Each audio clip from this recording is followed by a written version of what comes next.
মাফ করবেন, আপনাদের কাছে শুনতে হয়েছে বিএনপি নাকি আওয়ামী লীগকে পুনর্বাসন করতেছে, বিএনপি নাকি আওয়ামী লীগকে নিয়ে আসতেছে।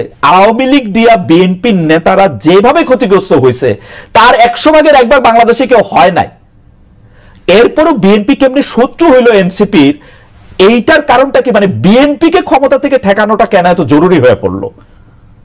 এখানে এটা শত্রুতার প্রশ্ন না খালেদ ভাই। এই যে কেন শুধু সুষ্ঠু নির্বাচনই চেয়েছিল, নির্বাচন কেন্দ্রিক রাজনীতি তারা করেছে। এই যে হাসিনা কিভাবে এই 3টা অবৈধ নির্বাচন করে ফ্যাসিস্টের সাম্রাজ্য টিকে রেখেছিল, তাদের রাজনীতিটাই ছিল নির্বাচন কেন্দ্রিক। কারণ নির্বাচন হলেই শুধু গণতন্ত্র হবে, গণতন্ত্র ফিরে আসবে, এটা তাদের একটা রাজনৈতিক একটা চালের, এটা বা তাদের কি বলবো আমি, পরিকল্পনার ভুল বলবো, যে তারা সবসময়, আপনিই বলছেন যে তারা সবসময় সুষ্ঠু নির্বাচনই চেয়েছে। কেন তারা হাসিনার এই যে তার যে সাম্রাজ্য, 3টা বিভাগ, এই যে সবকিছু তার একক কর্তৃত্বে, একক হাতে, প্রত্যেকটা রাষ্ট্রীয় প্রতিষ্ঠানের একটা ইট পাতা যে হাসিনার কথা ছাড়া বা স্বৈরশাসকের কথা ছাড়া চলতো না, বা মানুষকে সম্পৃক্ত করার যে রাজনীতি, এটা তো বিএনপি করতে ব্যর্থ হয়েছে।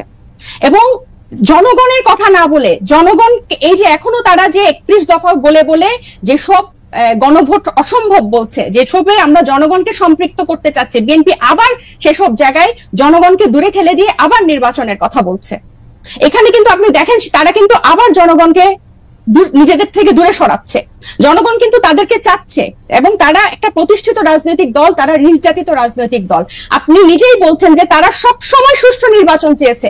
একটা দেশে গণতন্ত্র কি শুধু সুষ্ঠু নির্বাচনের, একমাত্র শুধু সুষ্ঠু নির্বাচনের মধ্যে এই নির্বাচন ব্যবস্থাটা কিরকম, এই নির্বাচনটা দাঁড়িয়ে আছে কিসের উপর? এই যে এই নির্বাচন কমিশনার গুলা, বিচারক এবং প্রত্যেকটা রাষ্ট্রীয় প্রতিষ্ঠান, তাদের মন্ত্রিসভাগুলা কিসের উপর দাঁড়িয়েছে? আইন শৃঙ্খলা বাহিনী, পুলিশ, র্যাব, প্রত্যেকটা গোয়েন্দা বাহিনী কিসের উপর দাঁড়িয়ে আছে? এগুলো সংস্কারের কথা, এগুলোর বিরুদ্ধে কথা, প্রত্যেকটা সবসময় তাদের একটা উপর দিয়ে কথা, যে চেষ্টা করা হবে, পরিবর্তন করা হবে, কিন্তু স্পেসিফিক্যালি উপায়টা কি, পথটা কি, তারা জনগণের কাছে সেটা পরিষ্কার করে না। যেটা ছাত্র জনতা বা এখন পরবর্তীতে হয়েছে, হয় আন্দোলনটা কোটা বিরোধী আন্দোলন দিয়ে শুরু হয়েছিল, এবং সব সময় কিন্তু এটা একটু বাংলাদেশের ইতিহাসে প্রথম না, একটা দিয়েই শুরু হয়েছিল। কিন্তু এই পুঞ্জীভূত যে স্বৈরশাসকের 15 বছরের যে পুঞ্জীভূত ক্ষোভ, সেটা কিন্তু প্রকাশিত হয়েছে একটা সিস্টেম, একটা ধাপ পেরিয়েই কিন্তু সেদিকে গিয়েছে। এবং আমি একটু বলি, এবং বিএনপিকে যে এই শত্রু মনে করা না, আমরা কিন্তু চাচ্ছি বিএনপিকে জাতীয় ঐক্যমত্য নিয়ে আমরা একসাথে সবাই মিলে আমরা ঐক্যমতে পৌঁছাই সংস্কারের বিষয়ে, যে মৌলিক কিছু সংস্কার হোক, তারপর নির্বাচন যে 2টা টাইম লাইনে আছে তার মধ্যেই হবে, এবং প্রত্যেকটা দল, নিবন্ধিত দল সেখানে অংশগ্রহণ করবে। এবং আওয়ামী লীগের পুনর্বাসনের ক্ষেত্রে যেটা বলছি, আপনি দেখেন, জি বলেন, শেষ করেন, সরি নতুন প্রশ্ন, যে বিচার এবং সংস্কারের কথা, যেই আওয়ামী লীগ তাদেরকে এরকম ভাবে নির্যাতন করেছে, এক একজনের, ইভেন এমনও হয়েছে বিনা ভোটে, এই শব্দটা ফেসবুকে লিখেছে দেখে তাকে ডিজিটাল আইসিটি একটা মামলা দিয়েছে 2টা শব্দের জন্য। তাহলে এই লেভেলের নির্যাতন, তারা ঈদে কেউ বাড়ি যেতে পারে নাই, সবগুলাকে ঘর ছাড়া, এরকম নির্যাতনের মধ্যে তারা আওয়ামী লীগের দল হিসেবে বিচার না চেয়ে, হাসিনার বিচার না চেয়ে, আওয়ামী লীগের বিচার না চেয়ে,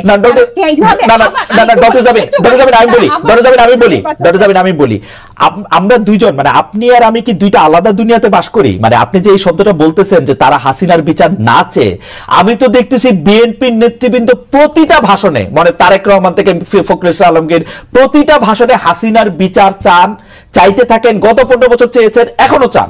মানে হাসিনার বিচার না চেয়ে এটা কোত্থেকে আসলো? বিচার কি শুধু এই খালেদ ভাই, বিচার চাইলে কি এদেশের বিচার হয়ে যায়? বিচার ব্যবস্থার কি অবস্থা? না, আপনি বিচার যে না চেয়ে বলতেছেন সেটা কি? গত এই হাসিনার প্রধান বিচারপতিকে তার একজন এমপ্লয়ি দিয়েই তো দেশ ছাড়া করেছে আমাদের তো। এবং এই যে বিচার ব্যবস্থার প্রতি যে মানুষের আস্থা আনা, এবং আমরা কিন্তু বলছি না পুরো বিচারটা শেষ করতে হবে, একটা দৃশ্যমান বিচার প্রক্রিয়া। আইসিটি কি করছে? এই জাতিসংঘের মানবাধিকার কিন্তু পরিষ্কার তাদের রিপোর্টে লিখেছে যে এটা এখানে আন্তর্জাতিক অপরাধ হয়েছে। আপনি কি জানেন শেখ হাসিনার বিরুদ্ধে এই পর্যন্ত কতটা মামলা হয়েছে, কতটা মামলার ফাইনাল রিপোর্ট বা চার্জশিট একদম কাছাকাছি চলে আসছে? এগুলি সবগুলি বিচার প্রক্রিয়ার অংশ, এবং এই সবগুলি বিচার শুরু হয়েছে আসলে। এবং সেটার দৃশ্যমান, আপনি দৃশ্যমান কি চান? দৃশ্যমান কি চান? কিভাবে বুঝবে যে দৃশ্যমান হবে? আপনি যে বলছেন আমি আর আপনি দুটো আলাদা ভুবনে থাকি, সত্যি করে খালেদ ভাই, নির্বাচন নিয়ে শুধু নির্বাচন কিন্তু আমরা চাই না, এই ব্যাপারটা এরকম না। শুধু নির্বাচন নিয়ে যে ধরনের আলাপ, যে ধরনের বক্তৃতা, যে ধরনের প্রচার, যে একটা নির্বাচিত সরকার আসলেই সংস্কার করে দিবে, একটা নির্বাচিত সরকার আসলেই বিচার হবে, আর তারা এসে বিচার করবে, এটা ছাড়া এই আওয়ামী লীগ যে 15 বছরে যে শুধু তো জুলাই হত্যাকাণ্ড না, পিলখানা, শাপলা, 3টা অবৈধ নির্বাচন, তারপর এই গুম, বিচার বহির্ভূত হত্যাকাণ্ড এবং ব্যাংক লুট, মানে অন্য মাত্রার, এগুলোর বিচার, এগুলো নিয়ে কথা কি আছে টেবিলে? আমার তো মনে হয় না। যদি এরকম আমার মনে যে আপনি শুনলে হয়তো দেখবেন যে এই সবগুলি আছে, এই কোনোটাই নাই তা না, এবং এর প্রত্যেকটা বিচার হইতেছেও, কিন্তু প্রত্যেকটা বিচার প্রক্রিয়া শুরু হয়েছে। বিচার প্রক্রিয়া তো আদালতে শুরু হয় না, বিচার প্রক্রিয়া শুরু হয় তদন্তের মাধ্যমে, বিচার প্রক্রিয়া শুরু হয়। আমি খালেদ ভাই, আমি আপনাকে একটা বলি, যেই এই কিছুদিন আগে যে আমাদের ঢাকা মেয়রের কে ঘোষণা করা হলো, এই বিচারের এই বিএনপি পন্থী একজনকে ঢাকা মেয়রের ঘোষণা করা হলো আদালতের রায়। আপনি কি মনে করেন যে পূর্ণ আস্থা 7 মাসের মধ্যে, 7 মাস আগে যে হাসিনা 15 বছর এরকম একটা ভঙ্গুর বিচার ব্যবস্থা তৈরি করে 7 মাসের মধ্যে বিদায় নিল, আর 7 মাসে সব ওয়াশ হয়ে গেল, সবাই এটা নিশ্চয়তা দিবে? আমি আপনাকে একটু শেষ করে, আমরা কিন্তু এই বিচার ব্যবস্থাটারও কিন্তু সংস্কার চেয়েছি, এবং সবাই যে বলে, ওনারা যে বলে যে সংস্কার দীর্ঘ চলমান প্রক্রিয়া এবং অনেক দিন ধরে চলবে এবং পানির মতো প্রবাহ, সব ঠিক আছে, কিন্তু এটার একটা স্পেসিফিক, আবার আমি বলছি, পন্থা পদ্ধতি, যে এই করলে বিচার হবে, এইভাবে এটা হচ্ছে, এতটুকু অগ্রগতি হয়েছে, আইসিটিতে এতটুকু হচ্ছে, বা এরকম হবে। আমাদের যে 15 বছরের যে ভঙ্গুর বিচার ব্যবস্থা, সেটার পরে যে আমাদের কিন্তু এই সন্দেহটা রয়ে যায় প্রত্যেকটা শহীদ।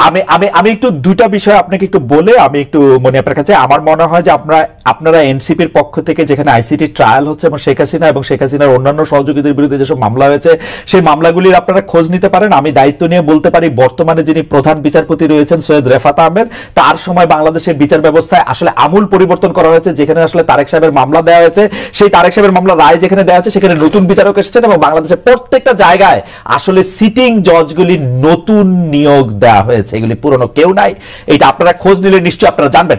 তারপরও আমি মনে আপনাকে এই প্রশ্ন করতেই চাই, ডক্টর জাবিন অনেকগুলি ভ্যালিড প্রশ্ন তুলেছেন, সেই ব্যাপারে আপনার সাথে আসলে আমি একটু কথা বলতে চাই। তার আগে আমরা সরকারের কাছে জানতে চেয়েছিলাম, বিএনপির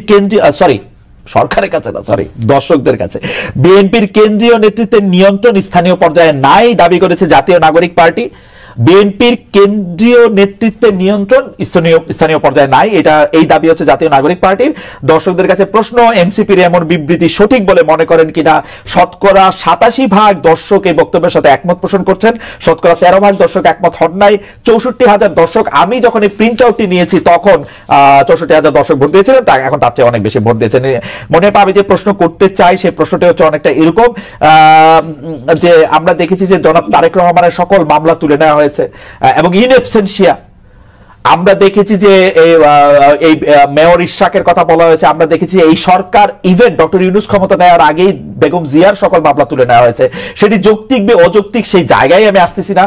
আমার কথা হচ্ছে যে এত সব কিছু থাকা সত্ত্বেও সব জায়গায় আপনাদের ফেভারেবল, সব মানে প্রশাসন, পুলিশ, বিচারালয় সবকিছু আপনাদের ফেভারে থাকা সত্ত্বেও আপনারা কেন মনে করতেছেন না যে এই এখন একটা লেভেল প্লেইং ফিল্ড হয়েছে? আপনারা কেন এরকম মনে করতেছেন যে এই যে আপনাদের বক্তব্য, আপনি বলতেছেন জনাব তারেক রহমানের বক্তব্য ছাড়া কারো বক্তব্য তো শোনা যাবে না। আমি একটু নিউ ইয়র্ক টাইমসের প্রসঙ্গে আমি একটা আসতে চাই। আপনাদের কেন এরকম মনে হইতেছে যে টাকা দিয়ে নিউ ইয়র্ক টাইমসে প্রতিবেদন ছাপিয়েছে আওয়ামী লীগের দোসররা? আপনি যদি প্রথমে বিচার বিভাগের কথা বলতেন, যে কোনো এক ম্যাজিকে সব মামলার রায় আপনাদের পক্ষে যাচ্ছে কিনা, তারপরে নিউ ইয়র্ক টাইমস। আমি প্রথমে আগে আপনার কথাটা বলি, যে মামলাগুলো যেটা উঠেছে, আপনি জানেন যে এগুলা সবগুলো মামলায় রাজনৈতিক মামলা, রাজনৈতিক প্রতিহিংসামূলক মামলা। আপনি দেশনেত্রী বেগম খালেদা জিয়াকে যে মামলাগুলো জড়িয়েছে, এটা তার চরম শত্রু, কিন্তু এই কথাগুলো অনেক আওয়ামী লীগেরও টকশো শেষ করার পরে ব্যক্তিগতভাবে বলতো যে এটা আসলে অমানবিক, এটা আসলে আমরাও এমন চাই নাই, কিন্তু এটা হয়ে গেছে। তো এই যে অমানবিক, এবং আপনি দেখেন জনাব তারেক রহমান সাহেব ওনাকে জোর করে মুস্তাকা নিয়ে ওনাকে দেশ ছাড়তে বাধ্য করেছে। তারপরে যতগুলো মামলা হয়েছে, সবই কিন্তু প্রতিহিংসামূলক, রাজনৈতিক। তো রাজনৈতিক প্রতিহিংসামূলক মামলা উজ্জ্ব হবে, এটাই স্বাভাবিক। কেন জানেন, আমি তার আগেও একটা প্রমাণ দিচ্ছি। আজকের যে প্রধান উপদেষ্টা আছেন, ওনার মামলাগুলো কিন্তু তারও আগে সবগুলো হাওয়া হয়ে গেছে। যেভাবে শেখ হাসিনা ক্ষমতায় আসার পরে আপনি জানেন যে ১/১১ পরে দেশনেত্রী বেগম খালেদা জিয়ার উপরে ১/১১ প্রয়োগ করা সত্ত্বেও তাকে কিন্তু মামলা দিতে পারে নাই তৎকালীন অনির্বাচিত সরকার। কারণ এই মামলাটাও, যে মামলাটা জিয়া আরফানেজ নিয়ে হয়েছিল, সেটাও কিন্তু তারা চার্জশিট দিতে পারে নাই, বিধায় খারিজ হয়ে গিয়েছিল মামলাটা, কারণ কোনো তথ্য উপাত্ত কিছুই ছিল না। এটা আবার পরবর্তীতে আওয়ামী লীগ ক্ষমতায় আসার পরে আওয়ামী লীগ এটা ব্যক্তি কুন্দলে, ব্যক্তি আক্রোশে এই কাজগুলো করেছে। তো এই জায়গায় যদি আপনি তো আইন প্রণয়ন করেছেন এক সময়। আমি আপনার একটা ছোট্ট জিনিস বলি, যদি আপনি রাজনৈতিক মামলা বা কি কারণে মামলা উঠেছে, আমি চলো তারেক রহমানের মামলার কথাই ধরি, ওই মামলাটা আসলে কি কারণে হয়েছে? 21শে আগস্টে গ্রেনেড হামলায় তার সাথে সংশ্লিষ্টতা ছিল কি ছিল না, কোন একটা দুর্নীতির সঙ্গে তার সাথে সংশ্লিষ্টতা ছিল কি ছিল না, সেই মামলাটা যদি আপনার তুলতেও হয়, আপনার পেপার বুক পড়তে একটা সময় লাগবে, আপনাকে বলতে হবে, কারণ এটা একটা কম্পিটিটিভ কোর্ট। আপা, সময় নিয়েছে, আপনি এরকম বলতে চান? কয়দিন হিয়ারিং হয়েছে? উনি ইন অ্যাবসেন্সিয়া কেন ছিলেন? এর আগে উনি ইন অ্যাবসেন্সিয়া ছিলেন কারণ তিনি ভপাচ্ছিলেন যে কোর্টে তার বিরুদ্ধে, এখন তিনি উপস্থিত হন নাই কেন? কয়দিন সময় নিয়েছে? 8টা মামলার পেপার বুক কতগুলি বড় আপনি জানেন আপা? আমি আপনাকে এই কথাটা বলছি, আপনিও জানেন যে যত কঠিন মামলাই হোক না কেন, মামলা কিন্তু তার মেরিট যদি না থাকে মামলা টিকে না। মেরিটটা যাচাই করার জন্য তো সময় লাগে আপা। এটা তো মেরিট যাচাইয়ের উপরে মামলা ওঠে না, এটা পারসেপশনের উপরে মামলা উঠছে, পারসেপশনের উপরে মামলা উঠছে। আমি বলি, খারিজ যখন হয়ে গেল মামলাগুলো, তখন কিন্তু বিচারক কিন্তু এই কথাগুলো কিন্তু জাজে বলে গেলেন যে এই কারণে এই মামলাটা টিকলো না। যে কথাগুলো আগে বলতে পারে না বিচার বিভাগ, যখন চরম ভাবে আপনার হস্তগত, চরম ভাবে যখন খারাপ অবস্থায় বিচার বিভাগ, তখন কিন্তু এই কথাগুলো কেউ বলতে পারে না। আপনি জানেন তারেক রহমানের পক্ষে একজন বিচারক যখন তার পক্ষে রায় দিয়েছিল, তাকে কিভাবে দেশ ছেড়ে পালিয়ে যেতে হয়েছিল, তাকে কিভাবে তার স্ত্রী, তার সন্তানদের কিভাবে কত কষ্ট করে তার স্ত্রীকে মারা যেতে হয়েছে। তো এই যে কষ্টগুলো, এটা দেখে কিন্তু পরবর্তী জাজরা কিন্তু অ্যালার্ট হয়ে গেছে। তারা কেউ খুব বুদ্ধিমান যারা, তারা বিব্রত বোধ করেছে, বাকিরা কিন্তু জোর করে তারা প্রমোশন নেওয়ার জন্য বা পরবর্তীতে অনেক কিছু ফ্যাসিলিটিস নেওয়ার জন্য। আপনি দেখেন প্রধান বিচারপতি উনি কি করেছিলেন, উনি নিজেও অনেক সুবিধা নিয়েছিলেন তৎকালীন। তো এই যে এই কারণগুলোর জন্য যে এই মামলাগুলো যে মেরিটে টিকবে না, এটা আপনিও জানেন। কিন্তু তারপরেও কিন্তু সময় নিয়ে 4-5 মাসে, কিন্তু মাত্র কয়েকদিন আগে তারেক রহমান সাহেবের সবগুলো মামলা থেকে উনি মুক্ত হলেন, মাত্র কয়েকদিন আগে। এই 7 মাস যাবত কিন্তু আপনার কাছে মনে হয় যে বিচার বিভাগকে ঠিক প্রভাবিত করা যায় না, এটা আপনি বলতেছেন, তাই না? না, প্রভাবিত তো একটা সময় করা গিয়েছে। না, এই সময় না, শেখ হাসিনা সরকারের কথা বলতেছেন, শেখ হাসিনা সরকারের কথা বলতেছেন। আমি এই সময়টা অন্য কোনো কথাই যাব না। আমি এই সময়টাই শুধু এইটুকু বলবো যে যারা সাফারার ছিল, খুদ প্রধান উপদেষ্টা সহ যারা আক্রোশের ইসে ছিল, তারা কিন্তু অনেকেই মুক্ত হয়েছে এই জায়গাটায়।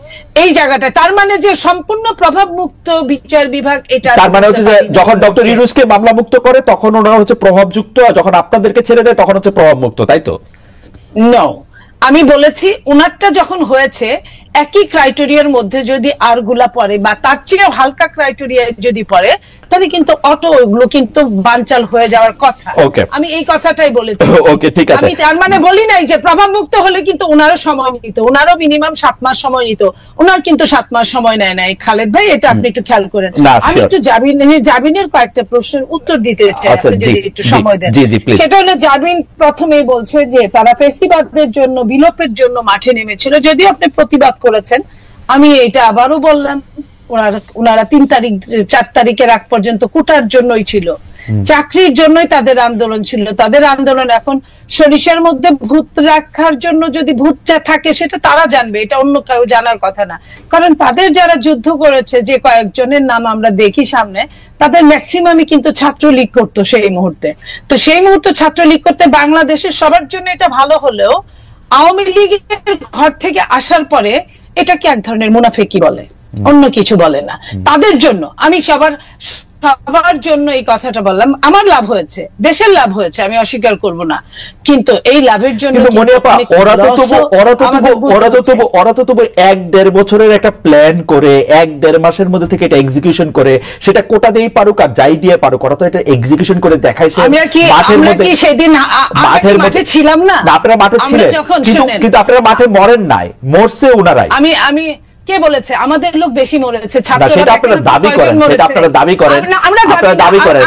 আমি বলি প্লিজ, জি, কয়জন ছাত্র আমি প্রত্যেকটা শহীদের প্রতি শ্রদ্ধা রেখে কথা বলছি। কয়জন ছাত্র যারা বাকি ছিল সবই অনেক বেশি, তার চেয়ে অনেক বেশি রিকশাওয়ালা, ভ্যান গাড়ি চালক, দলীয় বিএনপি, অবশ্যই বিএনপি। রিকশাওয়ালা